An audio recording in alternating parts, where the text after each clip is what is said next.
Tonight, 7 people share their most terrifying camping experiences. In their own words, these are their stories. I'm an archaeologist. I spend my life in remote places, digging up the past. I thought I'd seen everything the wilderness could throw at me. I was wrong. This happened about 10 years ago in northern British Columbia. My team was doing a survey deep in the forest. I'm talking miles from civilization. By late afternoon, everyone else had gone back to base camp, but my boss and I stayed to finish mapping one final grid section. The moment we stepped into that clearing, something felt off. Dead silent. No bird, no insects, nothing. But we had work to do, so we pushed the feeling aside. We'd been working maybe 15 minutes when we heard this sound, whomp, deep and resonant. We both stopped and looked at each other. Must be a tree falling, my boss said, but I could tell he wasn't convinced. Then it happened again, louder this time, so loud we felt it in our chests. The pressure was incredible, like being next to a massive speaker. But this wasn't music. This was something else entirely. Every instinct I had screamed, run. We grabbed our equipment and got out of there as fast as we could. Didn't stop until we reached the vehicles. 10 years later, I still don't sleep well in the forest. Scientists aren't supposed to believe in things they can't explain, but some experiences change you forever. My girlfriend and I were on a road trip through California. This was maybe 5 years ago. We found this campground that looked perfect, really isolated, great for stargazing, hardly anyone around. We set up our tent, made dinner over the camp stove, just enjoying the peace and quiet. Went to bed around 11, exhausted from driving all day. Around 2 in the morning, I woke up to whistling. Someone was outside our tent, whistling, when the Saints come marching in. Clear as day. My girlfriend was awake too. We just laid there, frozen, hoping whoever was would move on. But then the whistling stopped and this voice started chanting. When you sleep here, you disrespect me. When you disrespect me, you disrespect the U.S. Marines. Over and over. For what felt like hours, but was probably only minutes. We didn't move, didn't even breathe loud. Finally, we couldn't take it anymore. We crawled out of the tent as quietly as possible, got in our truck, and drove to the nearest motel. Left everything behind, tent, sleeping bags, camp chairs, everything. The next morning, we went back for our stuff. The family camping next to where we'd been was packing up too. They said the singing kept going for hours after we left. The kids were crying. They were so scared. We never found out who it was. Part of me doesn't want to know. I was 18 when this happened. Just graduated high school, and my buddies and I decided to take a road trip to Florida. We wanted to get as far away from people as possible. So we ended up in the Apalachicola National Forest. We drove for hours on these dirt roads until we found the perfect spot. Middle of nowhere, no cell service. Exactly what we wanted. Set up camp, had some beers, told ghost stories around the fire. Around sunset, my friend Dave and I decided to explore. We found this trail that wasn't on any map and started following it. The deeper we went, the more obvious it became that someone was living back there. We came to this campsite where this older guy had set up permanently. His van, clothes hanging on lines, coolers everywhere. There was even a dog lying in the shade. The guy saw us and waved us over. Really friendly. Asked where we were from, how long we were staying. Gave us recommendations for places to check out in the park. Nice guy, you know? A little rough around the edges, but harmless. We talked for maybe 10 minutes, then headed back to our camp. Didn't think anything of it. Just another encounter with a fellow camper. 2 months later, I'm back home when Dave calls me. He's freaking out, telling me to turn on the news. So I do. There he was, our friendly camper, on trial for murdering 4 people. 4 people. We stood there chatting with a serial killer like he was our neighbor. Sometimes I wonder what would have happened if we'd stayed longer, or if it had been getting dark when we found him. I still go camping, but I'm a lot more careful about who I talk to now. My husband and I love camping in unusual places. The weirder, the better. So when we found this spot in the Florida Keys near an old quarry and dump site, we thought we'd hit the jackpot. We should have known better. The first day was great. We set up camp, explored the area, found some interesting stuff to photograph. That evening, this guy shows up and tells us we need to move our campsite further from the dump. We're going to be burning some of the garbage, he said. You don't want to be too close to the smoke. Made sense. We moved our tent about 100 yards away and settled in for the night. We could see the fire they started, but the wind was blowing the smoke away from us.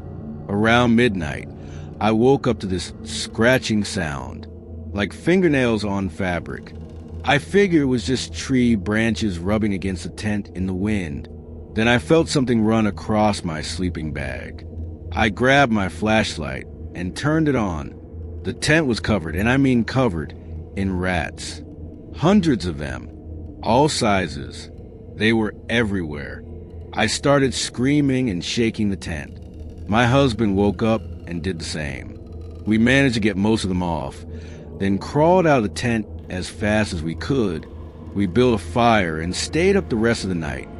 Figured it was just a freak thing. Maybe something about the garbage burning disturbed their habitat. The next night, it happened again. Same time, same scratching, same hundreds of rats covering our tent. That was it for us. We packed up at 3 a.m. and started hiking back to the main road. About a mile out, we found a dead alligator lying across the path. Had to be 12 feet long. Sometimes I wonder if those rats were trying to warn us about something. Or maybe they were just a first sign that we'd camped somewhere we shouldn't have been. I've been taking my son camping since he was old enough to walk. Every summer, we'd go up into the mountains for a week, just the 2 of us, father-son bonding time. This particular trip, he was maybe 12. We were hiking down the steep slope, really remote area, when we spotted something unusual stuck in a tree about 30 feet off the trail. It was an old rifle. The tree had grown around the barrel over the years. You could tell it had been there for decades. We went to get a closer look, and that's when we found the cave. Just a small opening, maybe 3 feet high. You had to crawl to get inside.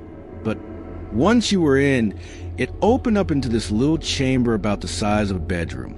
Someone had lived there once. We found old cans of food, a rusted cast iron pot, a saddle and bridle set. Everything was covered in dust and spider webs, but you could tell what it all was. Then we found the blanket. Old wool, probably military issue.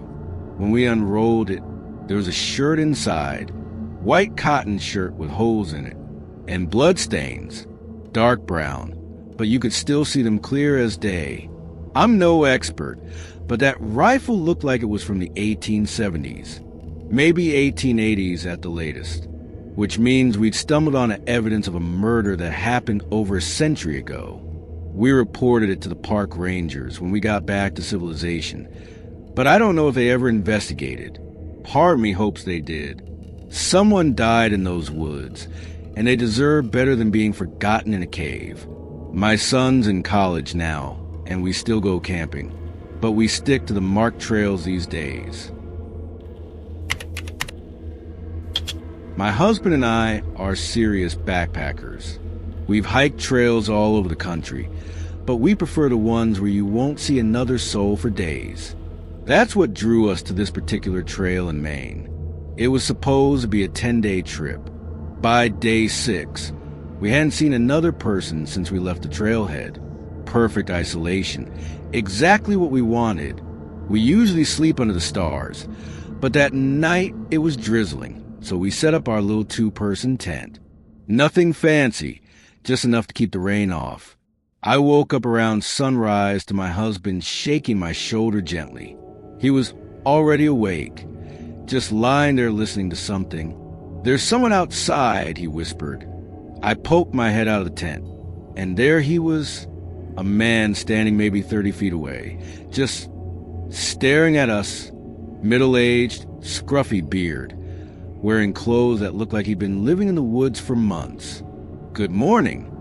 I called out, trying to be friendly. Figured he was another hiker who'd gotten an early start. He didn't say anything, didn't wave, didn't even nod, just stared at us for maybe 10 seconds, then turned and walked into the trees. No sound, no acknowledgement, nothing. We stayed on that trail for 4 more days, and I kept expecting to run into him again. Around every bend, I thought we'd see him, but we never did. The thing that bothers me most is how quiet he was. No footsteps approaching our campsite. No rustling through the underbrush when he left. It was like he materialized out of thin air, watched us sleep, then vanished. We still backpack that area, but now we always camp in spots where we can see someone coming from a long way off. I don't camp anymore. This story is why. 2 years ago, my girlfriend and I went to Canyon de Chelly in Arizona. Beautiful place, really spiritual. We found this isolated campsite away from the main area. Set up our tent as the sun was going down. We made dinner, sat around our little camp stove talking. Went to bed around 10. I remember thinking how peaceful it was, how quiet. Around midnight, someone started shaking our tent, violently, and screaming, "I'm gonna F you up. You hear me?" My girlfriend grabbed my arm so tight she left bruises. We didn't say anything, hoping whoever was would give up and leave. But it got worse. "My boys are coming. We're gonna kill you. You picked the wrong place to camp." This went on for maybe 5 minutes that felt like hours. Then it stopped. Complete silence again. 20 minutes later, we heard our truck doors opening and closing, over and over. Slam, slam, slam. Someone was going through our vehicle. We were trapped. Our phones were in the truck, along with our keys. All we could do was lie there and listen. Finally, I couldn't take it anymore. I unzipped the tent flap just enough to peek out. There was a guy sitting in the driver's seat of our truck. Young guy, maybe 19 or 20, just sitting there like he owned it. I ran to the nearest occupied campsite and begged them to let me use their phone. Called 911. The police came and found a guy passed out drunk in our truck with our stuff in his pockets. The officer said he was just some local kid who'd been drinking and thought it would be funny to mess with campers. Harmless, he called it. But lying in that tent, not knowing if we were going to live through the night, that wasn't harmless. That was the most terrified I've ever been in my life. Like I said, I don't camp anymore. 7 people, 7 stories, 7 reasons why the wilderness demands our respect. The next time you're planning a camping trip, remember these accounts. Stay alert, trust your instincts, and never forget that in the wild places of this world, you're never truly alone. Sleep well,